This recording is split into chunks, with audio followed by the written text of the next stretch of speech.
Hi friends, வாங்க road கடையில் செய்கிற மாதிரி தக்காளி உருளைக்கிழங்கு குருமா இட்லி தோசைக்கு 10 நிமிஷத்தில் எப்படி செய்யுதுன்னு பார்க்கலாம். அதுக்கு ஃபஸ்ட்டு நம்ம ஒரு மிக்ஸி ஜார் எடுத்துக்கலாம். 1 ஸ்பூன் சோம்பு, 2 சின்ன துண்டு பட்டை, 1 ஏலக்காய், 4-5 கிராம்பு, 4 வரமிளகா, ஒரு பெரிய வெங்காயம் 2-3 கட் பண்ணிக்கலாம், 2 தக்காளி கட் பண்ணி போட்டுக்கலாம்.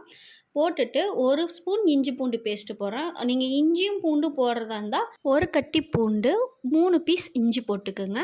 1 கைப்பிடி அளவு தேங்காய், 1.5 கைப்பிடி அளவு பொட்டுக்கடலை போட்டு தேவையான அளவு தண்ணி ஊற்றிக்கலாம். இப்போ இதில் கொஞ்சமாக உப்பு போட்டுக்கலாம். இது எல்லாமே அப்படியே நம்ம மிக்சியில் ஒரு பேஸ்ட் மாதிரி அரைச்சிட்டு வந்து வச்சுக்கலாம். இப்போ குழம்பு தாளிக்கிறதுக்கு ஒரு பேனில் 3 ஸ்பூன் எண்ணெய், 1 ஸ்பூன் சோம்பு, ஒரு சின்ன துண்டு பட்டை, 2 பச்சை மிளகா, ஒரு பெரிய வெங்காயம் இந்த மாதிரி நீல வாக்கில் கட் பண்ணி வச்சுருக்கிறேன், ஒரு கொத்து கருவேப்பிலை போட்டுக்கலாம். போட்டு நல்லா வணக்கி விட்டுறலாம். ரொம்ப வணங்கணும்னு அவசியம் இல்லை, ஓரளவுக்கு வணங்கினா போதுமானது.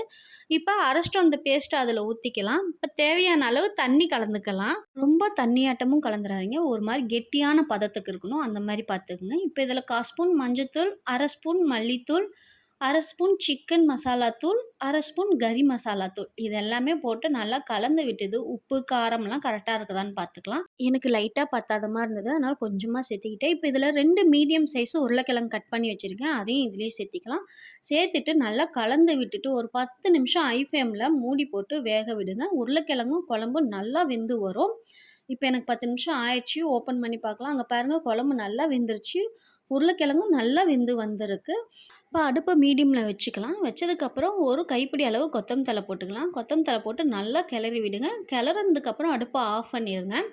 இந்த குழம்பு வந்து நீங்கள் முட்டை தோசைக்கு நான் ட்ரை பண்ணி பார்த்தேங்க, அவ்வளோ அருமையாக இருந்தது. இங்கே பாருங்கள், அந்த வெங்காயத்தோடு அந்த முட்டை தோசை சாப்பிடும் போது அவ்வளோ டேஸ்ட்டாக இருந்தது.